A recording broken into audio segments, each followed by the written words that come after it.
United States Marine Pipe and Drum Corps. It is on record.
Oh, say, can you see by the dawn's early light what so proudly we hailed at the twilight's last gleaming, whose what stripes and bright stars through the perilous fight o'er the ramparts we watched were so gallantly streaming, and the rockets' red glare, the bombs bursting in air, gave proof through the night that our flag was still there. Oh, say does that star-spangled banner yet wave o'er the land of the free and the home of the brave?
You, John Fitzgerald Kennedy, do solemnly swear I, John Fitzgerald Kennedy, do solemnly swear that you will faithfully execute the office of President of the United States that I will faithfully execute the office of President of the United States and will, to the best of your ability, and will, to the best of my ability, preserve, protect, and defend the Constitution of the United States. preserve, protect, and defend the Constitution of the United States. So help you God. So help me God.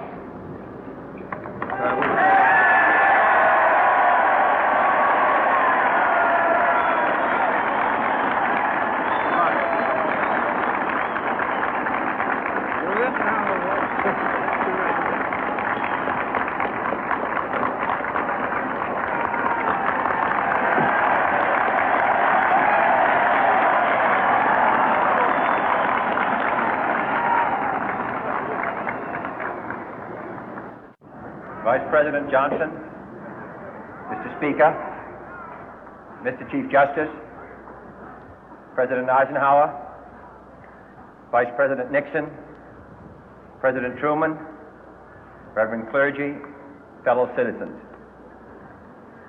We observe today not a victory of party, but a celebration of freedom, symbolizing an end as well as a beginning, signifying renewal as well as change.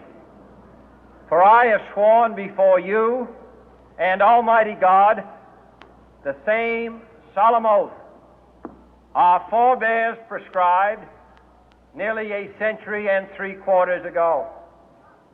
The world is very different now, for man holds in his mortal hands the power to abolish all forms of human poverty and all forms of human life.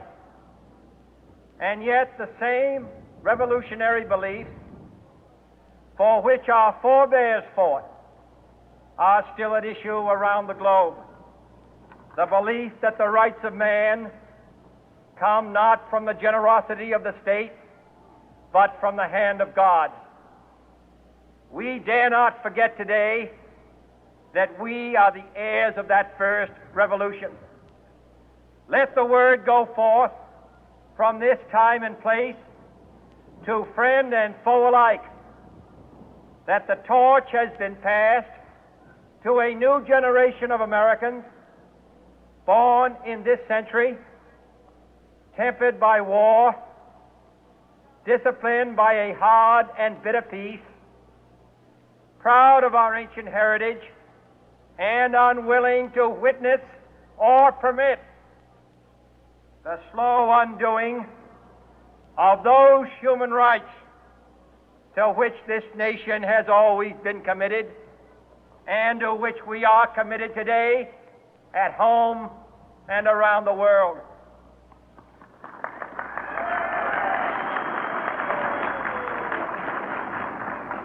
Let every nation know, whether it wishes us well or ill, that we shall pay any price, bear any burden, meet any hardship, support any friend, oppose any foe to assure the survival and the success of liberty.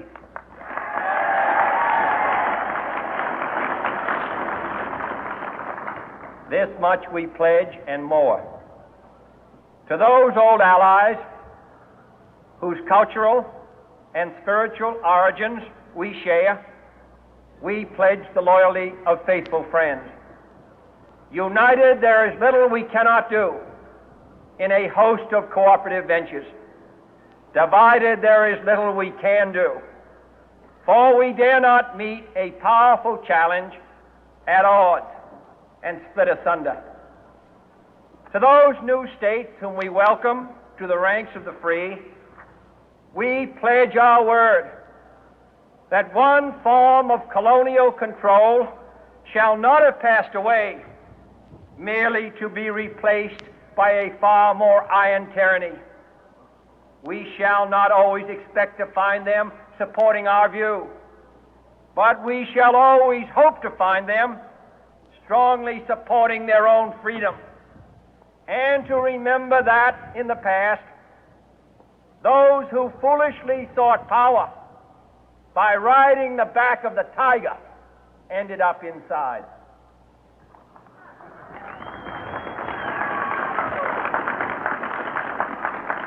To those people in the huts and villages of half the globe struggling to break the bonds of mass misery, we pledge our best efforts to help them help themselves for whatever period is required, not because the communists may be doing it, not because we seek their votes, but because it is right. If a free society cannot help the many who are poor, it cannot save the few who are rich.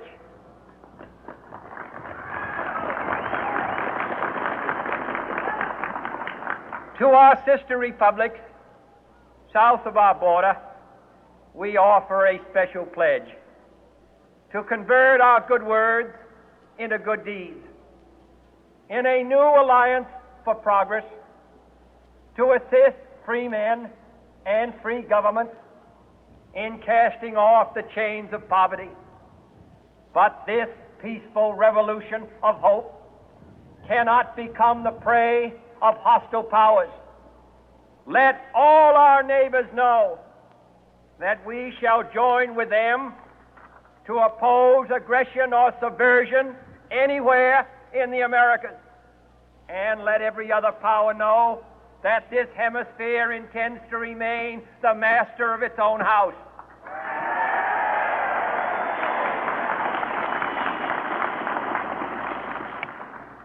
To that world assembly of sovereign states, the United Nations, our last best hope, in an age where the instruments of war have far outpaced the instruments of peace, we renew our pledge of support to prevent it from becoming merely a forum for invective, to strengthen its shield of the new and the weak, and to enlarge the area in which its writ may run. Finally, to those nations who would make themselves our adversary, we offer not a pledge, but a request that both sides begin anew the quest for peace. Before the dark powers of destruction, unleashed by science, engulf all humanity in planned or accidental self-destruction, we dare not tempt them with weakness, for only when our arms are sufficient beyond doubt can we be certain beyond doubt that they will never be employed. But neither can two great and powerful groups of nations take comfort from our present course, both sides overburdened by the cost of modern weapons, both rightly alarmed by the steady spread of the deadly atom, yet both racing to alter that uncertain balance of terror that stays the hand of mankind's final war. So let us begin anew, remembering on both sides that civility is not a sign of weakness, and sincerity is always subject to proof. Let us never negotiate out of fear, but let us never fear to negotiate.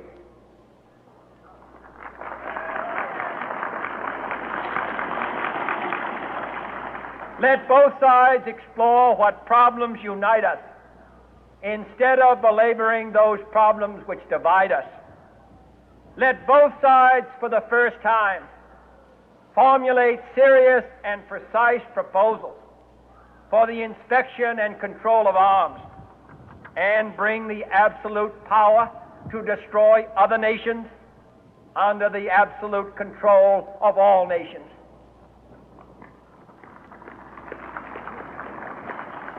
Let both sides seek to invoke the wonders of science instead of its terrors. Together, let us explore the stars, conquer the deserts, eradicate disease, tap the ocean depths, and encourage the arts and commerce. Let both sides unite to heed in all corners of the earth the command of Isaiah to undo the heavy burden and let the oppressed go free. And if a beachhead of cooperation may push back the jungle of suspicion, let both sides join in creating a new endeavor, not a new balance of power, but a new world of law, where the strong are just and the weak secure and the peace preserved. All this will not be finished in the first 100 days, nor will it be finished in the first 1,000 days, nor in the life of this administration, nor even perhaps in our lifetime on this planet. But let us begin.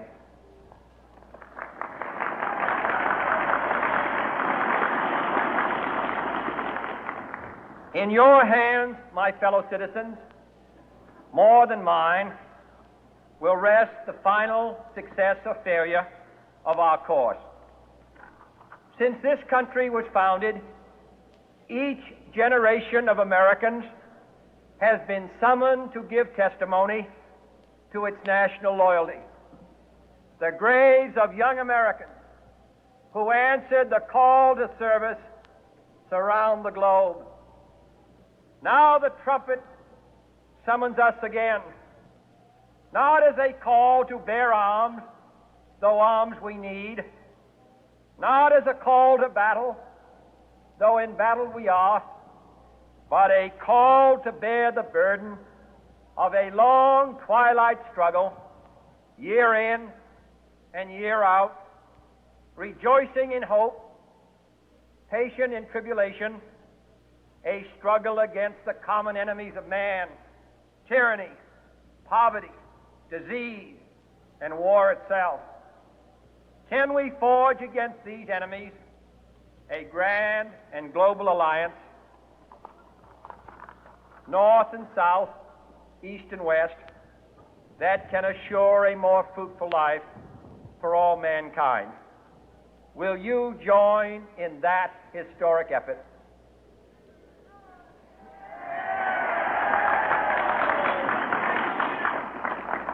In the long history of the world, only a few generations have been granted the role of defending freedom in its hour of maximum danger.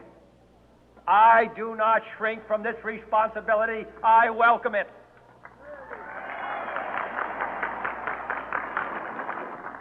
I do not believe that any of us would exchange places with any other people or any other generation.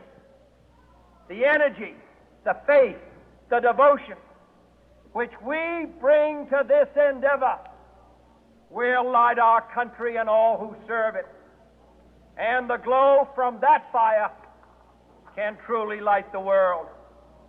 And so, my fellow Americans, ask not what your country can do for you. Ask what you can do for your country.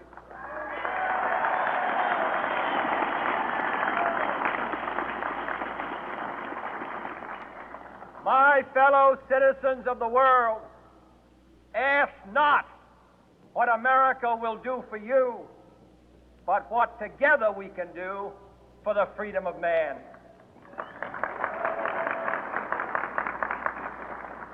Finally, whether you are citizens of America or citizens of the world, ask of us here the same high standards of strength and sacrifice which we ask of you.